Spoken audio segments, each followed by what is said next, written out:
Kenapa banyak orang itu minder atau nggak percaya diri? Karena satu, karena dia membandingkan dirinya dia dengan orang lain. Akhirnya jadi nggak percaya diri. Kayak sekarang nih, misalnya Anda udah wah confident, tapi terus Anda ya biasa lah ya, kadang-kadang kan suka punya kebiasaan ngestalkin orang, lihat, wah kayaknya kok dia lebih jago ya jualannya, wah kayaknya ini lebih jago omsetnya, terus dan akhirnya merasa apalah aku gitu kan, baru mulai ngomong masih belepotan, dan akhirnya ketika kita mengcompare diri kita dengan orang lain itu membuat kita jadi nggak percaya diri gitu. Ketika kita mengcompare pencapaian kita dengan orang lain, akhirnya membuat kita down. Ketika kita mengcompare kemampuan berbicara kita dengan orang lain, akhirnya membuat kita down gitu. Jadi paling penting menurut saya adalah never ever compare yourself with other people gitu. Karena ketika Anda membandingkan dengan orang lain, when you compare yourself with others, you get bitter. Itu akan selalu sakit ya. Tapi when you compare with yourself, you get better. Oke, nah percaya deh, bener dengar kata-kata saya. Oke, Anda itu luar biasa, Anda itu layak untuk mendapatkan kesuksesan yang Anda miliki, gitu, dan yang akan Anda miliki.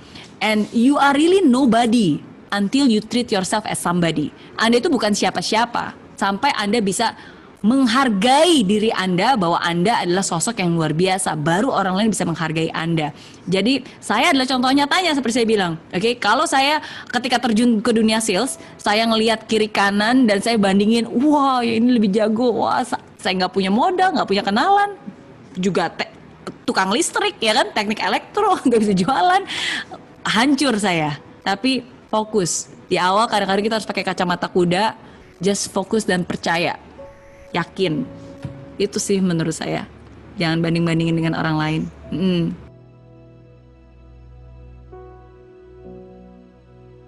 Ketika kita berada di tempat yang paling tinggi jadi orang sukses, itu bahaya. That's actually the most dangerous place. Itu adalah tempat yang paling bahaya.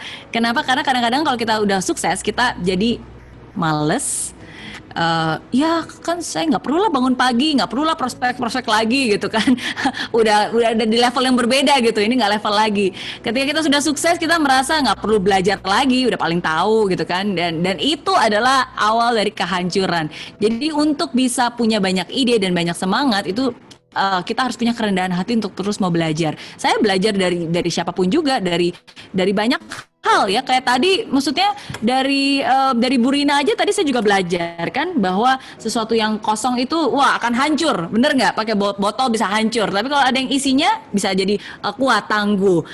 Sometimes kadang-kadang kalau misalnya ngomongin ide nih ya, kita nonton TV aja, asalkan mindset kita mindset mau belajar, apapun juga hal positif yang ada di TV itu bisa jadi pembelajaran. Saya suka banget nonton iklan-iklan zaman sekarang tuh lucu-lucu, bener nggak? Iklan-iklan itu menjadi salah satu teknik strategi marketing juga untuk Anda yang mau prospecting atau mau jualan, ya nggak? Ya kan? Jadi bagaimana cara membuat video marketing, ya kan, untuk menjual produk-produk kayak tadi salut, kalung, apa segala macam. Jadi again, nggak ada batasan yang namanya kreativitas, yang ada adalah orang malas aja yang akhirnya membuat dia nggak kreatif, yang akhirnya membuat dia nggak mau mencoba gitu.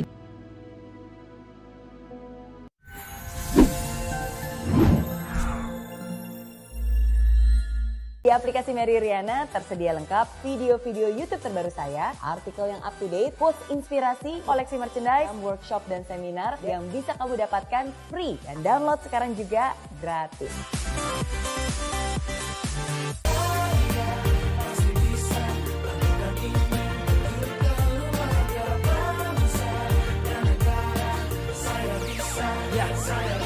Laksana bumi tanpa hujan, hidup tanpa tujuan, kering dan mati tanpa hijaunya tumbuhan. Demikian kalau mimpi tak kunjung terjadi.